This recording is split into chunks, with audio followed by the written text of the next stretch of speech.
Now, a new poll carried out by the New York Times and Siena College looking at the 2024 presidential election shows that former President Donald Trump has a resounding lead over the rest of his Republican nominee hopefuls. The poll shows that Trump stands at 54% compared to his closest running mate, Ron DeSantis, who stands on 17%.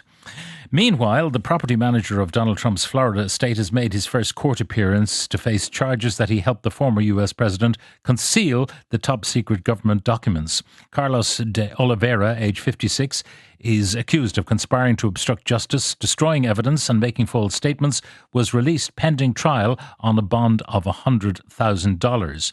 Now, Mr. de Oliveira did not enter a plea because he's not yet retained a local attorney. Now, joining me to talk about all of this is law lecturer with the University of Galway and columnist with the Journel.ie, Larry Donnelly. Larry, good morning. Good morning, Pat. Now, first of all, Michael Cohen, he's been there, done that, sounding a salutary warning to those who are also charged. Don't depend on the boss to pay your legals unless you stay on message. And if you do, you're lying and you'll end up behind bars. Yeah, I mean, I think what Michael Cohen says there is pretty unassailable. As you say, he's been there, done that. And he's very much in a position to know Donald Trump's MO. I think the tactic here by Jack Smith and his team really is to seek to see if they can get this hotel manager to flip over. I mean, he's facing some fairly serious charges. If he can testify to the effect of what exactly Donald Trump asked him to do and what that pertained to, that would be pretty lethal in terms of Donald Trump and how this thing all winds up.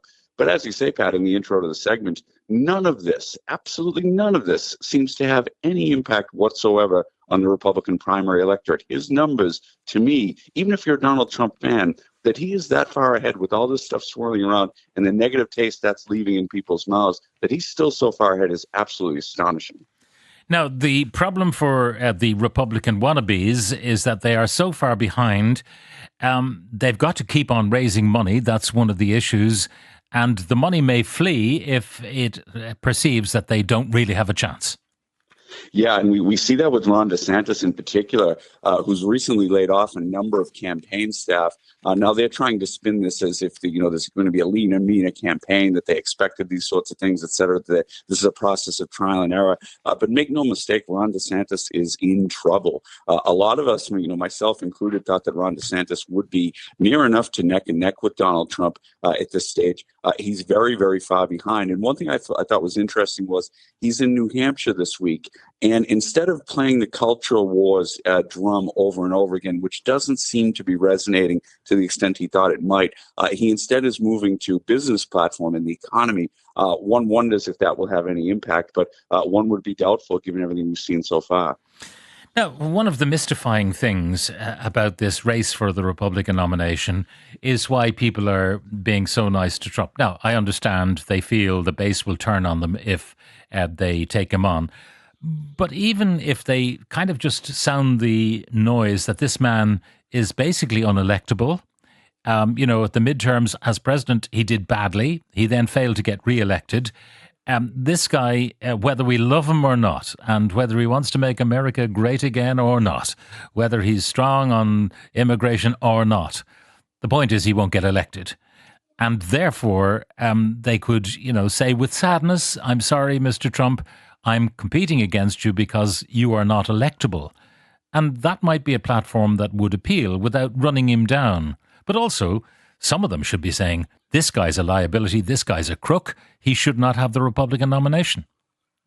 Well, at least one or two of them are making that latter point. Sadly, from one point of view, they're candidates without much of a chance. Asa Hutchinson, the former governor of Arkansas, has said these things very strongly. Chris Christie, I expect to get on that line as well. But they are so far back in the polls, it's impossible for me to see them getting any traction. Yes, the way that the messaging that you suggest is exactly what if I were advising any of the other Republican candidates, that's exactly the line that I would be urging them to take, effectively saying to the people, Donald, we love you. You did a great job as president. You delivered on so many things, but we need to advance our agenda.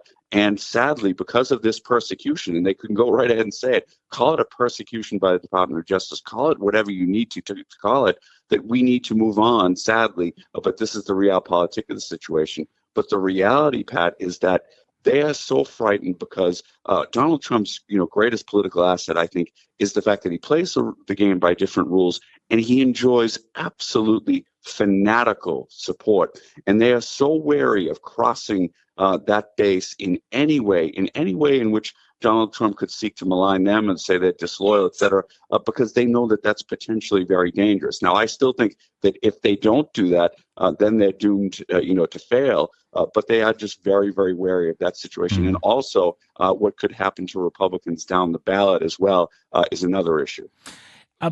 Where is the Republican Party of Liz Cheney, Mitt Romney, and the like? Where has that cohort gone? It hasn't died off. It's still there. But what are they thinking? What are they doing?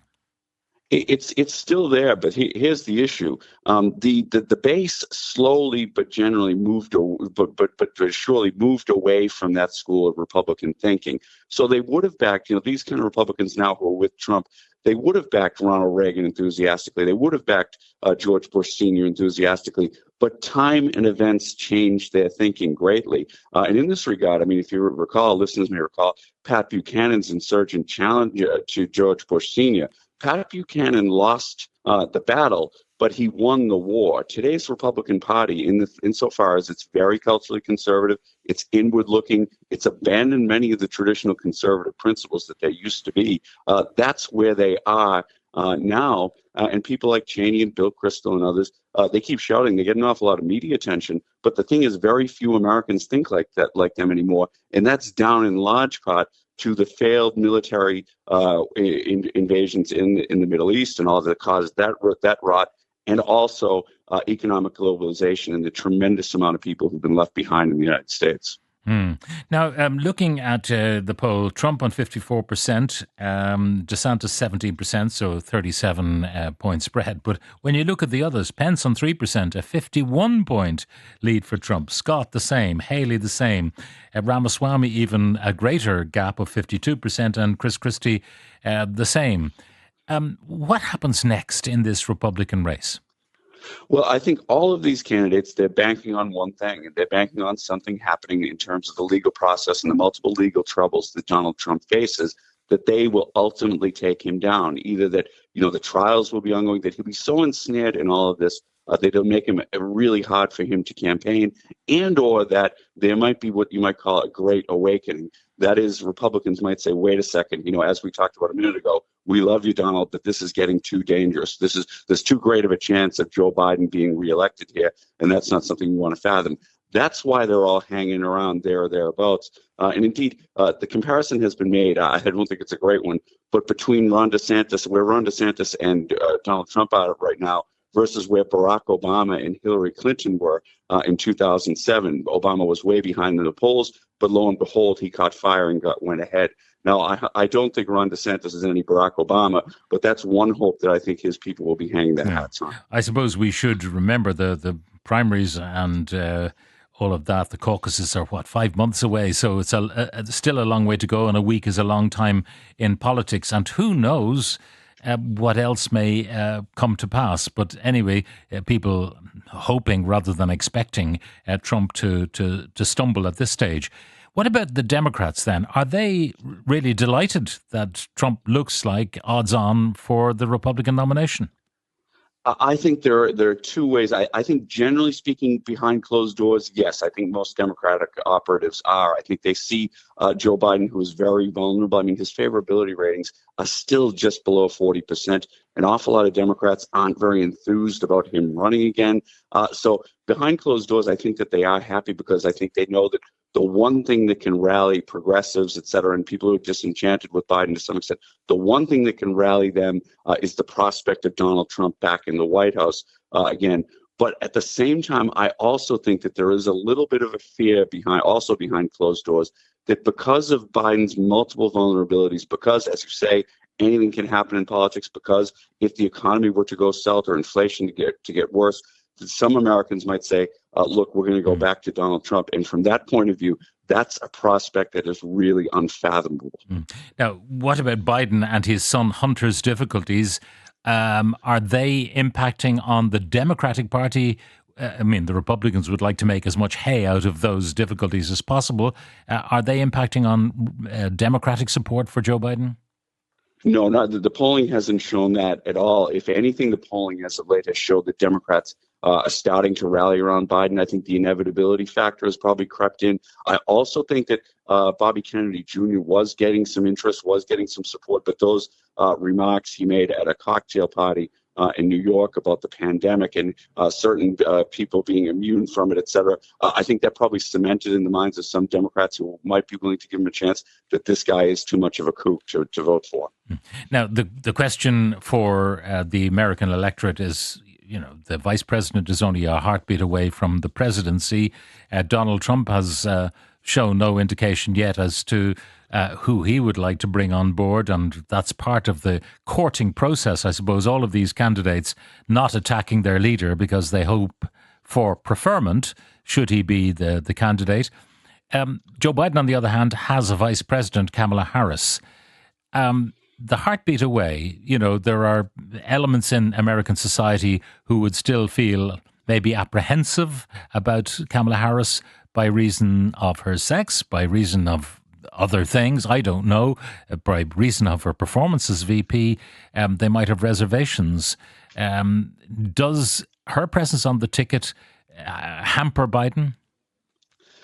I'm not so sure it hampers him, because much has been made in American politics over the years about the vice president. I think at the end of the day, people vote for the top person who's in charge. But look, there is continuing speculation that because Harris is so unfavorable, I mean, her numbers are lower than Biden's even, that she could be, supplanted on the ticket. I think that that's unlikely. And the reason I say that is because if people remember back to 2020, Joe Biden came in fourth in Iowa. He came in fifth in New Hampshire. A lot of observers, myself included, were writing his political obituary. The fact is that in South Carolina, where African Americans are a huge part of the primary electorate, they came back, they rallied around Joe Biden, and that's why he won the Democratic nomination and ultimately the presidency. So I think from a realpolitik point of view, I would say it would be highly, highly unlikely that Joe Biden would drop an African American woman from the ticket. I just don't think that's going to happen. Is there any possibility that she will walk away herself unilaterally? I don't think so. I mean, I know from a lot of people who've worked with her, who've been involved in politics with her, that she is one of the most dogged, most ambitious politicians around. I would see that as a very, very highly unlikely. And finally, I suppose there'll be PhD theses written about the lack of performance by Kamala Harris, trying to explain, certainly on this part of, from our perspective here in this part of the world, an invisibility that may be less obvious in the United States. Maybe she's on the nightly news more frequently, but I don't see her much on CNN. No, it's not. And there's two reasons for that. First is that Kamala Harris, for whatever reason, and you speculated there a few minutes ago, but for whatever reason, she's one of these politicians who seemingly, the more people get to know her, the less they like her. Remember, she got in for president last time around. She raised a ton of money, huge crowd at her announcement, but she was gone a month later. So I think that's one reason. The second reason is the Biden people were aware from early on that, look, Joe Biden is an elderly guy. Here is a charismatic young woman. If she gets center stage, the possibility that Joe Biden could be overshadowed by her was too great. So I think that's why she's had more of an invisible role, and that's why, at least in part, she was given the thankless task of trying to figure out the southern border in the United States. A question from one of our listeners: is there still time for a late, credible alternative to emerge from either party? At this stage, it is too late for anyone who's not there now. Again, as we said, I think the possibility still is there that Trump gets ensnared in things and somebody comes forward. If Biden, for health or for whatever other reasons, were to decide not to run, Democrats would have to settle on somebody quickly and push them forward. But the reality of American politics is, that you need to raise so much money. The process takes so long. It's a permanent election. I don't think either of those possibilities is likely. Larry Donnelly, law lecturer at the University of Galway, columnist with the Journal.ie. Thank you very much for joining us.